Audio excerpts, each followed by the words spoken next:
operating gear shifter now. Anyways, thanks for coming back to Driveway. We're here in our prototype buggy type thing, and we're going to make sure this shifter works properly. I already did that, so let's go see what I've been working on for the last 2 weeks. All right, so to start off, I think I'm going to draw a couple spots so we can drill some holes for the seat so I can get that mounted up and I don't have to worry about that anymore because I don't need any access behind it anymore. So let's just nail that out of the way. All right, so I picked up this neat little shifter unit here. It's a billet aluminum style. It's like a cheap knockoff of something, you know, on the usual China runs. But it's a thing. So then I made this nice little bracket, got some bolts, and then pressed them in. These are just carriage bolts. So I drilled the hole and then pressed in that square edge. So that way they hold in and they don't go anywhere. Now, we just mount these two together and then we'll have a go at seeing where it fits in the car.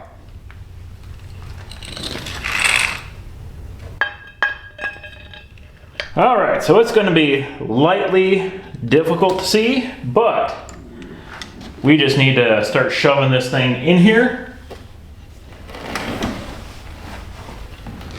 Our cables and bracketry should be able to slide right here in that space that we have between the surge tank and the fuel tank. Swing that guy in there. Get it around that corner.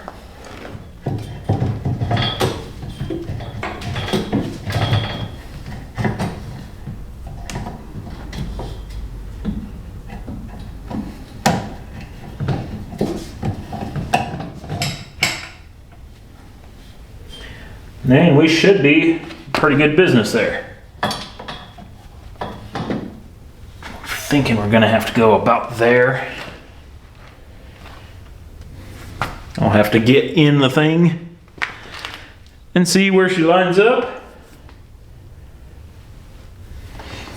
All right, well, anyways, this guy should line up somewhere in the vicinity of this.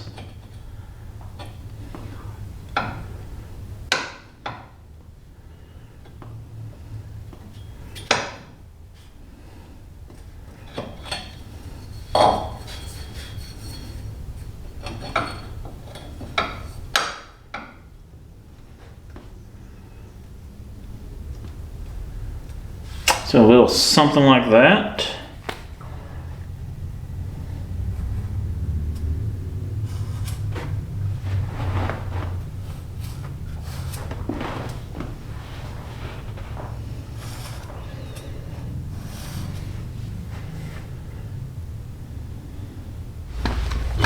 All right, so we're back at the welding table. We just need to chunk our stuff up into here.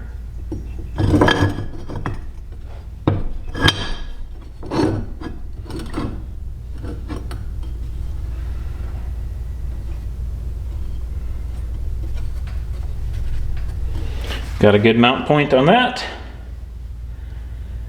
So I think we can now just zap away at that.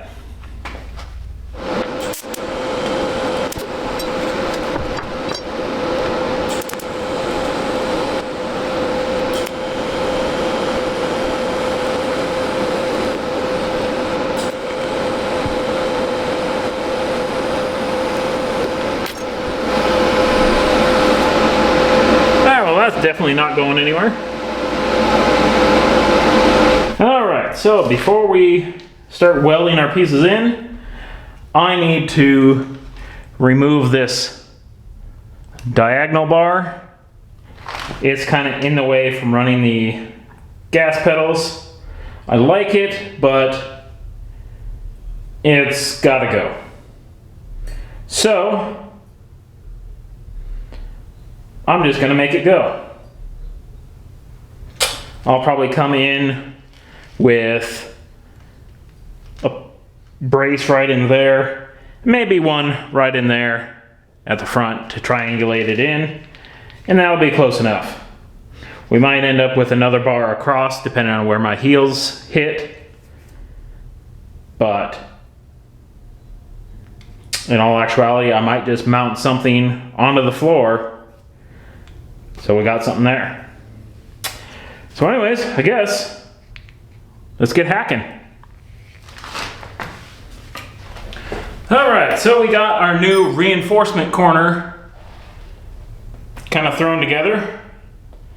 So that should kind of help keep that where the crossbar was stabilizing. That should stabilize it. Then we can just put a crossbar up here, however I want my feet to sit. We can probably come up with and do another one of these cross guys up in the front, but hey, yeah, it is what it is. So we got our bracket for our shifter, and we can just zap it right to it now.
This stuff's pretty toxic. Let's get the heck out of here while that dries up. All right, since we got the chair and the shifter installed, now we're kind of left with the hard part, and that is getting the main shifting. So yeah, since we got the cables coming out right under the throttle body,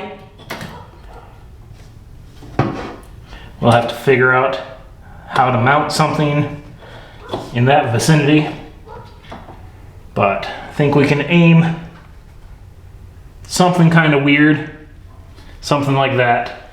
So we're gonna have to get a bracket to pick up the rotation here. So I've kind of been monkeying around and had some of these gussets lying around, and they kind of look like they're in the general vicinity of how big we need this thing, because we want to keep the kind of the rotation very similar. We're a little bit off, maybe 1/4 inch. We can always drill a hole further down if we need it to move any differently. But as a whole, that will allow us to come out to say about here and catch that guy. And then we'll have to have another one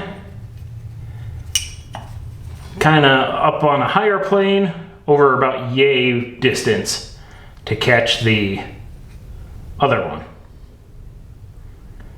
So that should be decent enough. We'll have to work on some bracketry.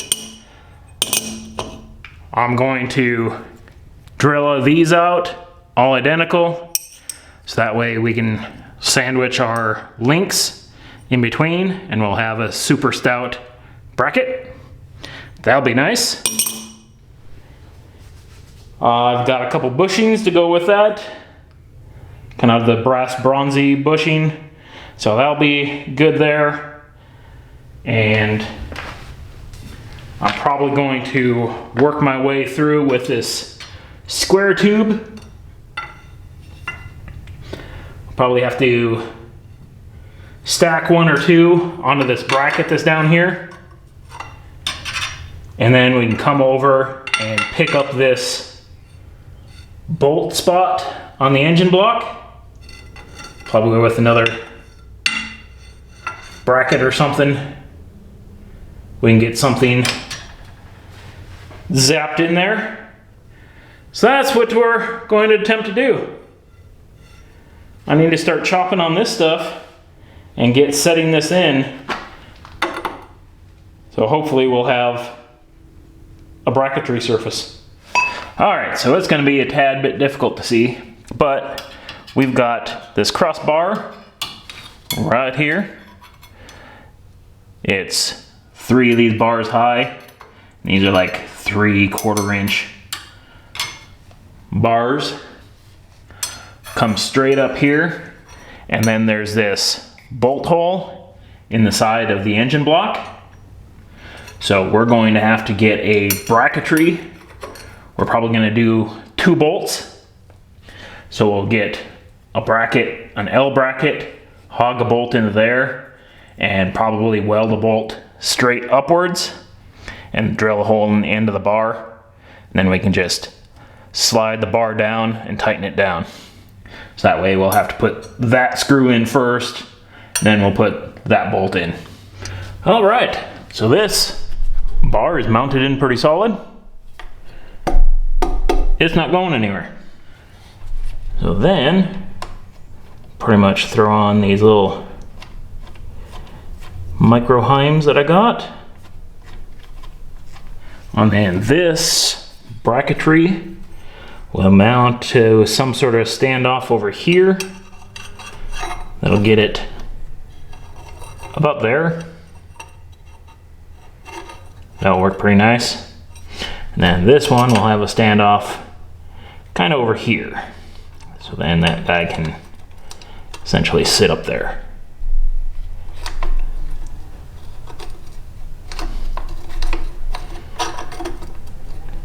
So that's as far as that size it'll go. So that'll be pretty nifty. Now I'm gonna have to hog out the rest of these guys. Then we'll almost be there. All right, now, I'm sure I've mentioned this before, but I kind of like using carriage bolts for certain aspects, especially when you need something a little flatter and a little smoother. And, you know, broaching is a really neat process, but the tools are kind of a little on the expensive side. So I kind of go for the cheapy broach.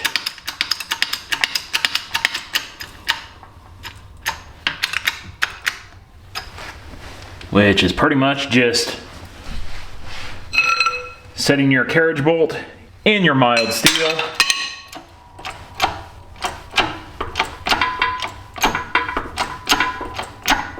And letting it ride.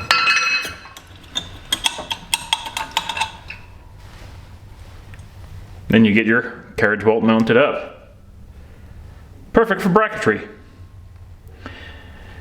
Now it kind of leaves some of these little nubs on them, so you just knock these guys back out, grind it down, and you're good to fly. All right, so this is our rail mechanism that we just mounted in the vehicle, and these we just zapped on, so we have a place to mount our fulcrum points. And as you saw with the press earlier, we're pretty much making these little fulcrum brackets. I mean, it is a pretty hefty little bracket, but hey, it does its thing. And these pretty much are going to sit right up on there on those guys. One under, one over, and we'll be set. Now, while we got this thing to this point, we may as well just hose it down with some black and get ourselves one step closer. We got our bracketry kind of put in here. So now we got this one. Like, there's not much dead zone, so that's really good. This one's pretty good. So that way we got the combination of, that should be first, second, and then third, fourth, and then fifth, in reverse.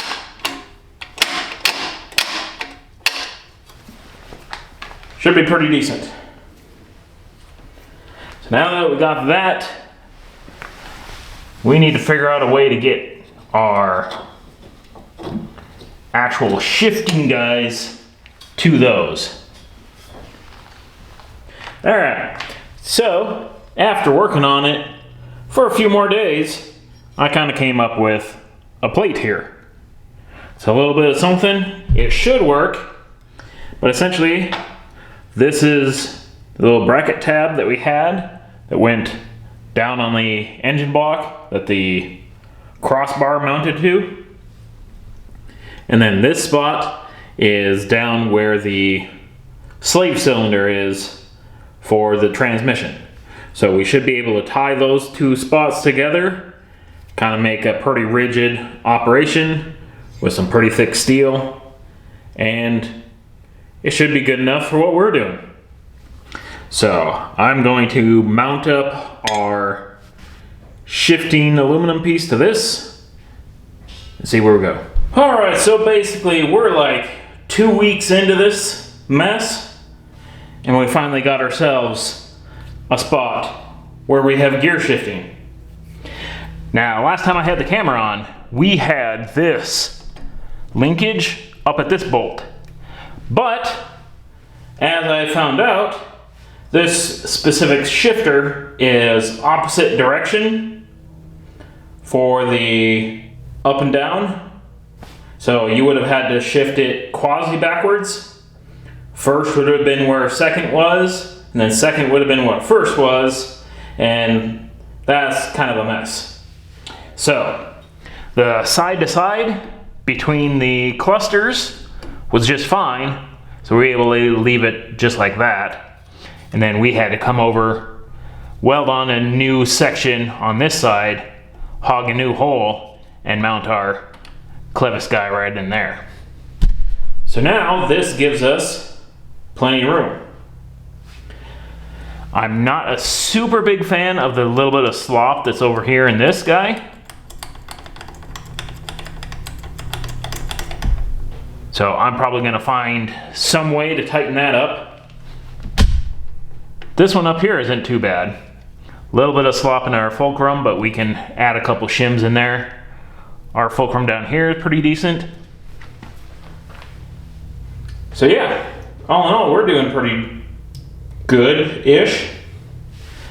This one's the weird linkage.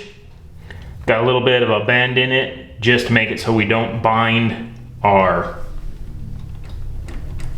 cable line. Like that's kind of free floating, so there might be a little bit of wonky in there. I don't know. Kind of have to figure that out once we start banging shifts. Either way, as a whole, here's our side to side movement. And then we pop her into first, and you get a good second, third, fourth, there's fifth, and then reverse is down there. Reverse is always the weird one, because when you have all your other clusters going, reverse doesn't like to play very much, but it goes in. Anyways, that's pretty much that.